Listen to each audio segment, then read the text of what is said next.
Most people don't realize they're playing a game. They wake up, they react, they follow the rules someone else wrote for them. Rules about what's possible, what's realistic, and what success is supposed to look like. But what most people don't realize is this game is rigged against them. That is, until they learn how to rig it back in their favor. The difference between people who manifest effortlessly and those who struggle for years isn't luck. It's understanding the system and how reality actually works, and then using it. So you're not just a player in the game, you're the coder.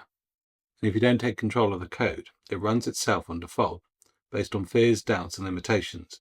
So in this video, I'll talk you through 5 rules that aren't taught in school, but absolutely control the outcomes of your life. Once you know how the game is played, it'll become a lot easier to win. And when you start playing from a high level, the level of consciousness, that's when everything moves in your favor. So your reality is not random, and it's not out to get you.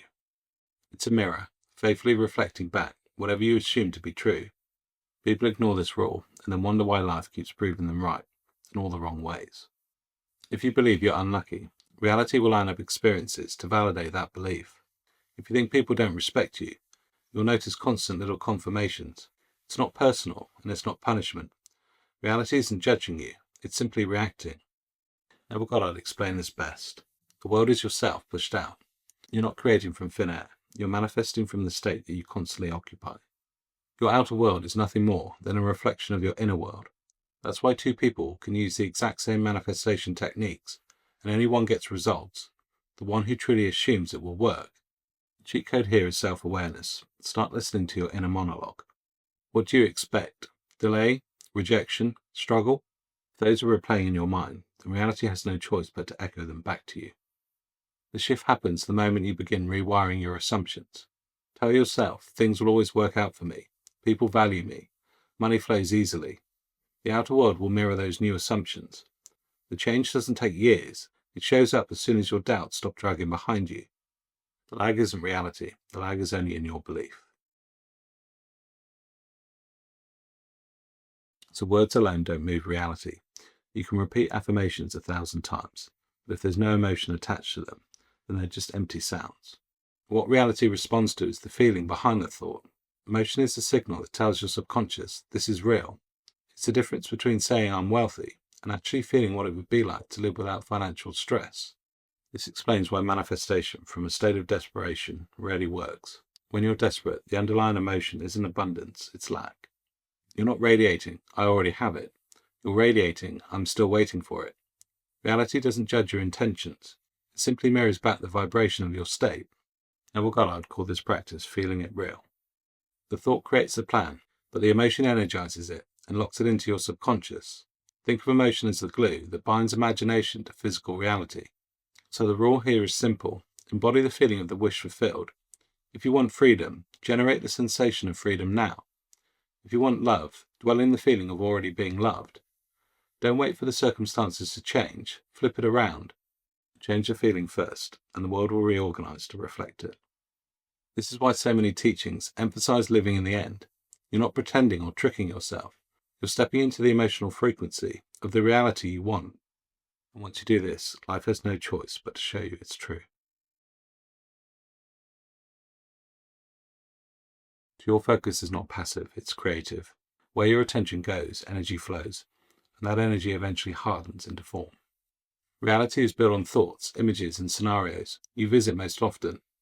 This means that complaining is not harmless venting, it's active manifestation. Fear is also a form of creation.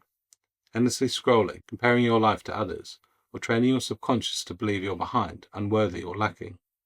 Your focus is sacred, but most people hand it over to distractions, fear, or the loudest opinion in the room. The danger is that reality doesn't discriminate between what you want and what you don't want. It doesn't analyze your words. It registers your dominant focus. So when you think I don't want to be broke, what reality echoes back is broke, broke, broke. The fix is not fake positivity. You don't need to plaster over your negative thoughts with forced affirmations. The real change is moving from reaction to intention. Instead of obsessing over what you fear, deliberately choose what you want to see more of. Pick one outcome today and give it your attention. Speak as though it's real. Feel as though it's already here. Return to it as often as possible. This isn't delusion, it's direction. And in the game of reality, direction always beats speed. A focused mind is unstoppable, because what it dwells upon eventually brings into reality. So this rule is where everything changes. As I always say, you don't manifest what you want, you manifest what you are. Desires and identity are not the same thing. Wanting something puts it into the frequency of lack. Being the version of yourself who already has it places you in alignment with the result. Reality tunes into frequency, not begging. If you want wealth, don't chase money as if it's outside of you. Step into the identity of someone who naturally attracts it. That shift changes the way you think, the choices you make, and the opportunities you recognize. If you want love, stop searching endlessly for it. Instead, embody the version of you who is already loved and valued. From that state, you interact differently with the world, and the world mirrors it back. Every decision, every reaction, every expectation flows from who you believe yourself to be. That's why Neville Goddard emphasized the power of assumption. The key question isn't, how do I get this? But who would I be if the desire was already fulfilled? That identity already exists in potential. You just have to claim it. The secret is you don't have to wait. You don't become that person after reality changes. You decide to be them now. Act from that state, think from that state, and feel from that state.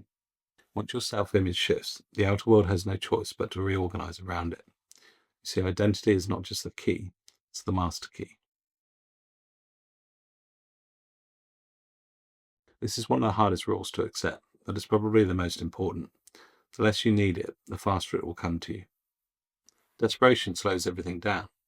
When you need something to show up in order to feel secure, you're signaling lack. Neediness is the opposite of belief. It's like constantly asking, where is it?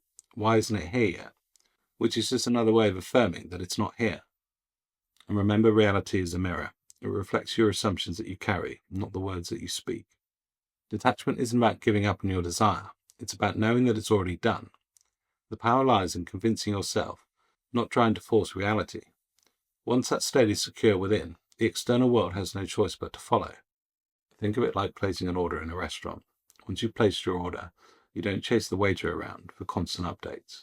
You trust the process. You enjoy your evening, knowing that the meal is on its way. The same principle applies here. You visualize, you feel it real, you shift your identity, and then you relax. You let go of the obsession and allow life to unfold. The paradox is simple. The moment you stop needing it, you become magnetic to it. You're no longer playing from lack. You're living as if you've already won. And from that state, you have. For me, this is about understanding that we've been playing the game of reality our whole lives. The difference is that now we know. You see, reality isn't fixed, and the world is showing us more than ever that it's programmed. The rules aren't hidden, they're just ignored. When you treat your thoughts like seeds, your emotion like fuel, your focus like a laser, your identity is a switch, and detachment like trust, you stop reacting to reality and you start designing it. I hope you enjoyed this video. Thank you for being here and for all of your support. I look forward to seeing you on the next video. Bye for now.